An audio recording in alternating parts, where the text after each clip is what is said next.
Dans le message au moment de la renonciation de Benoît XVI, j'avais invité que dans le diocèse, bien sûr, nous prions pour celui qui serait élu pape, et puis qu'à l'annonce, eh bien, de la fumée blanche, les cloches puissent sonner là où c'était possible dans tout notre diocèse. Alors hier soir, vers 19h15, 19h30, 19h20 à peu près pour notre cathédrale, les cloches ont sonné pour annoncer cette heureuse nouvelle que nous avions un pape, et puis nous avons attendu qui devant sa télé, devant son ordinateur, qui écoutant une radio, pour savoir qui était donc le nouvel évêque de Rome, donc successeur de l'apôtre Pierre et notre pape.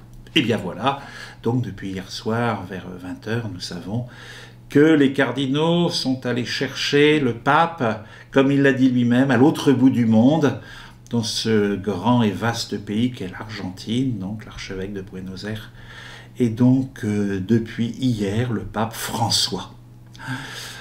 Alors nous l'accueillons avec grande joie, nous l'assurons de notre prière, de notre fraternité, parce que c'est vraiment un mot qui est revenu à plusieurs reprises hier dans son premier message.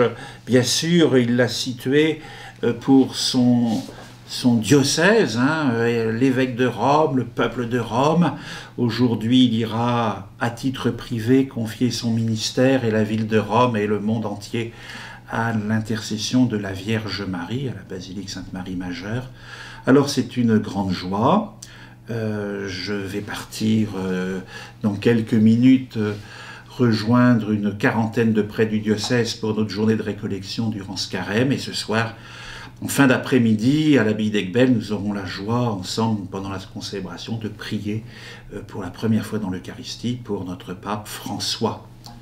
Et le choix du nom de notre nouveau pape n'est pas anodin.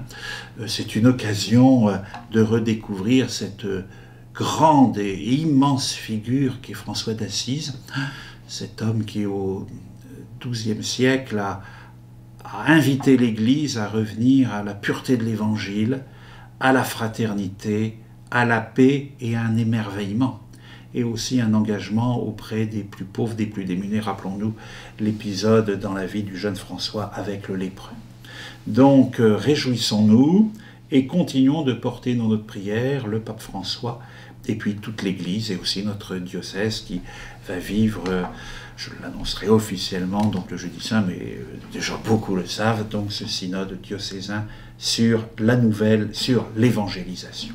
Donc bonne journée à tous et à bientôt de nous retrouver ou en direct ou sur les lieux où vous vivez.